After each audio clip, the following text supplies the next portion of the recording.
जब आप कहते हैं कि आपको और आपके शरीर को एक साथ चलना होगा तो ये मुझे समझ में आता है, लेकिन मन कहीं और ही चला जाता है। ये हर समय आपके साथ नहीं चलता। आप यहाँ बैठे हैं पर मन कहीं और ही हो सकता है। तो कभी ये अलग हो सकता है, कभी आपके साथ हो सकता है। तो ये मेरा पहला सवाल है। और इसके बाद आइए एक एक करके देखते हैं। ठीक है। अब आपका मन भी कहीं नहीं जाता है। ये यहीं है, पर किसी चीज के बारे में सोच रहा है। क्या ये कहीं जाता है?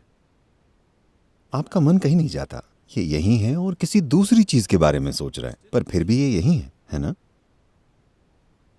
ना तो आपका शरीर कहीं जाता है, न ही आपका मन कहीं जाता है, और न ही आप कहीं जाते हैं। वे हमेशा मिलकर एक संपूर्ण इकाई बनाते हैं। अगर आप कोई चीज करना चाहते हैं तो आपको कुछ ऐसा करना होगा जो उन सभी के लिए काम करे। आप इन्हें अलग अलग नहीं संभाल सकते, इसे अलग से उसे अलग से। वे हमेशा एक साथ होते हैं, है ना? आपका मन कहीं नहीं जाता। क्या आपने इसे खो दिया है?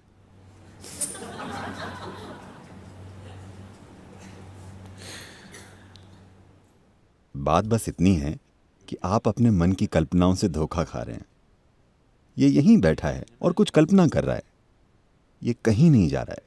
लेकिन आपकी पहचान इतनी गहरी है और आप इतने खोए हुए हैं कि आप सोचते हैं कि मन कहीं जा रहा है। मन कहीं सफर नहीं करता, ये बिल्कुल यहीं पर है ना? आपको ये समझने की जरूरत है।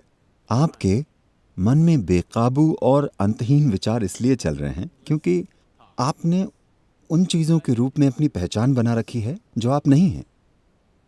जिस पल आप खुद की पहचान किसी ऐसी चीज के रूप में बना लेते हैं जो आप नहीं हैं, तब मन बिना रुके चलने लगता है। आपने अपनी पहचान कई चीजों से जोड़ी हुई है और आप अपने मन को रोकने की कोशिश कर रहे हैं। मैं आपको बता रहा हूं, अगर आप लाखों साल तक कोशिश कर लें तो भी ऐसा नहीं होने वाला। ये नहीं हो सकता। अगर आप अपनी गलत पहचानों को मिटा देते हैं, तब आप इसी पल देखेंगे कि आपका मन एक दर्पण की तरह होगा। ये कुछ नहीं कहेगा, बस हर चीज को परावर्तित करेगा। मन को ऐसे ही होना चाहिए। आपका मन एक ऐसा साधन है जो तभी सबसे अच्छा काम करता है जब इसमें स्पष्टता हो, है ना?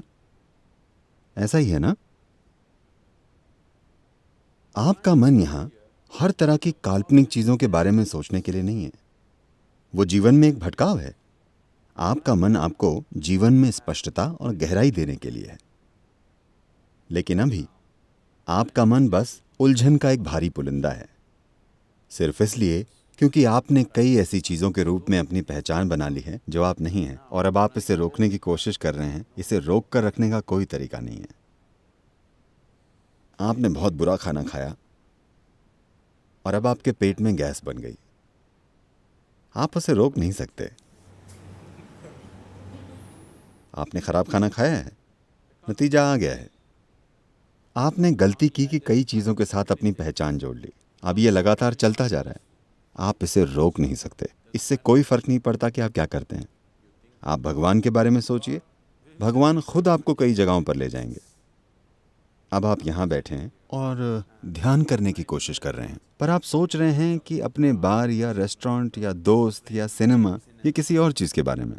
अब लोगों ने आपसे कहा भगवान के बारे में सोचो, सब ठीक हो जाएगा। अगर आप राम या कृष्ण के बारे में सोचते हैं तो आप पाएंगे आप राम के साथ सिनेमा जाएंगे। मन की प्रकृति ही ऐसी है। राम खुद आपको बार में ले जाएंगे, राम खुद आपको रेस्टोरेंट ले जाएंगे। आप इसे रोक नहीं सकते क्योंकि आपने खुद उन चीजों के रूप में अपनी पहचान बना रखी है जो आप नहीं हैं। कोई तरीका नहीं है इसे रोकने का। तो यहां जो किया जा रहा है वो आपके मन को काबू में करने के लिए नहीं है। ये उस बारे में जागरूकता लाने के लिए है कि आप क्या नहीं हैं। अभी सबसे पहले आपकी सबसे बुनियादी पहचान आपका शरीर है। आपने पहचान बना रखी है अपने शरीर, अपने कपड़े, अपने हेयर स्टाइल और अपनी दाढ़ी के रूप में भी, है ना? बहुत गहरी पहचान है ना? आपकी पत्नी, आपके बच्चे, आपका परिवार, आपकी शिक्षा, आपका धर्म, अनगिनत आधारों पर पहचाने। इन सभी पहचानों के साथ आप एक शांत मन चाहते हैं। ऐसी कोई चीज नहीं होती। यही कारण है कि हमने आपको शून्य नाम की एक आसान विधि दी है जिसमें आप मन से थोड़ी दूरी पैदा करते हैं। एक बार जब दूरी बन जाती है तो अगर ये बकबक करने वाला मन भी हो तो भी फर्क नहीं पड़ेगा। आप मन से अलग रहेंगे। एक बार जब आप मन से अलग हो जाते हैं तो आप सारी पहचानों से भी अलग हो जाते हैं, Because it's the mind which manufactures identifications, isn't it? क्योंकि मन ही पहचान पैदा करता है ना? So, तो don't हर तरह think की of चीज़ें all मत kinds of सोचिए, things. बस Just इस employ विधि को your काम में voice. लीजिए, तब चीज़ें होंगी, वो चीज़ें होंगी जिनकी आपने कल्पना भी नहीं की थी।